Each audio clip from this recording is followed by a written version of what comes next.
I will survive. Oh, as long as I know how to love, I know I'll be loved. I've got all my love to give. I will survive. Hey, hey. Man, I love that song.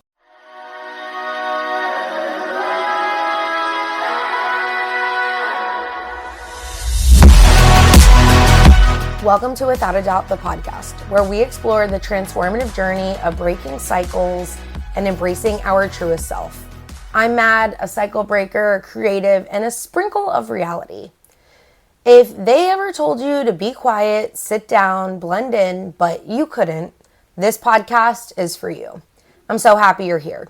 In this lifetime, we will undoubtedly encounter the death of a loved one, or even multiple. We'll see things in life we wish we could unsee, live in uncertainty with fear, bad thoughts, and terror, all of that living rent-free.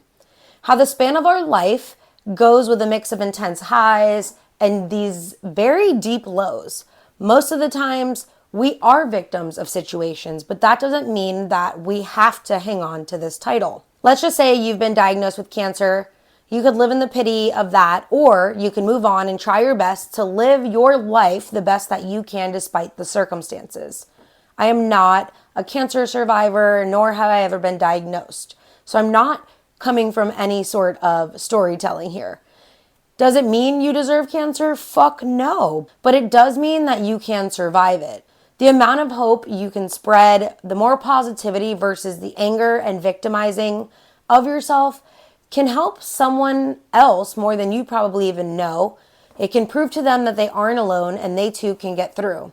You can be a beacon of light. I also think about the people who lose their children, their spouses, or any kind of other death early on in their life or a death of someone young. That trauma I have also endured. I lost my dad in my 20s, and so many people are instantly so sorry to hear that my dad died in a car fire. The pity just swallows me whole some days when people want to use that. I could be a victim of my dad passing away in a car fire. But the reality is I have survived my dad. I'm here to tell his story, the good parts, the bad parts. I'm here as someone who has been able to witness the best and worst parts of him, and I survived him. I'm not a victim of his death. And I think this is where we move into the mindset of victim versus survivor. I am who I am because of the life that I was dealt, and I am here to share and drop the noise. A victim mentality is when somebody consistently sees themselves as the victim of circumstances, other people, or just life in general, when there isn't even clear evidence to support that view. This mindset can lead most people to just feel powerless, blame others for their problems, and they'll actually start avoiding taking responsibility for their own actions and choices. Here's a few signs of a victim mentality. They're constantly blaming, always blaming these external factors, other people, personal problems, whatever, misfortunes come their way.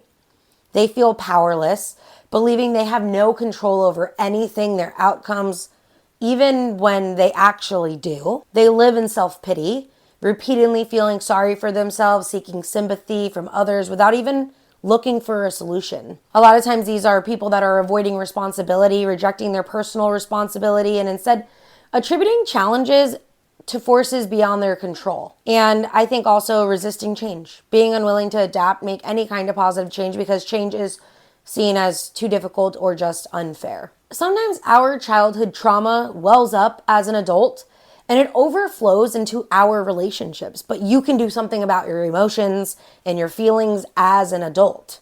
Having the capacity to make the changes, like mentioned above, is how you can get out of this victim mentality. Because let's be real, like Mel Robbins says all the time, no one is coming to save you.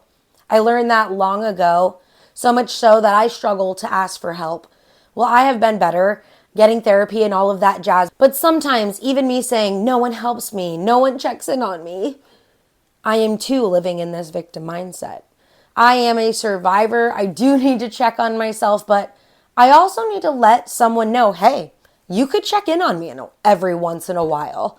We can survive the mindset that we don't deserve help or no one is willing.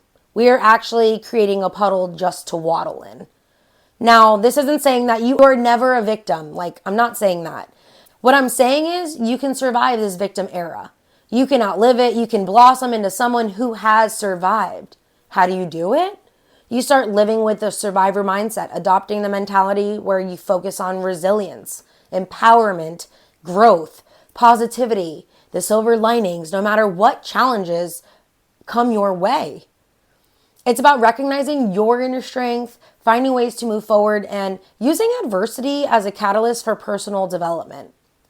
Having a survivor mindset is also knowing you have the tools to overcome the adversity and to continue to move forward, even when things are so hard.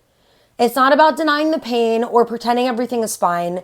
It's not about smiling through it, but rather it's about choosing to find the strength to live and grow and in spite of the challenges. Sometimes this even means having the silver lining mindset, like I mentioned before, being positive, the optimistic, and being able to just self-reflect to better move within your survivor journey. I say this often, but I really do mean it.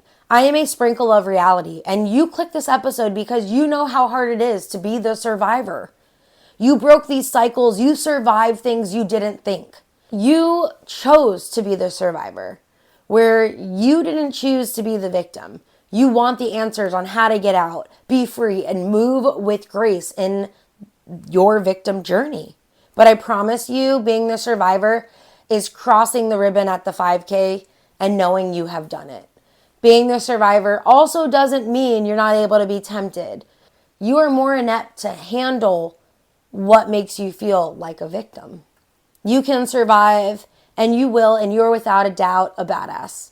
After all, badasses always come walking out of the fire. You got this. XOXO, your girl Mad. Hey, and by the way, if you love this podcast, let me remind you that you sharing this is one of the greatest ways to help my podcast just grow. If you don't already follow this, hit the follow button, give it a rating, do something with this that can help this go from where I am now to somewhere greater. You have the ability to help me be a bigger podcaster. I love you for being here, and you can always find me on YouTube, Instagram, or anywhere you listen to your podcasts. See you around and catch you next time. Bye.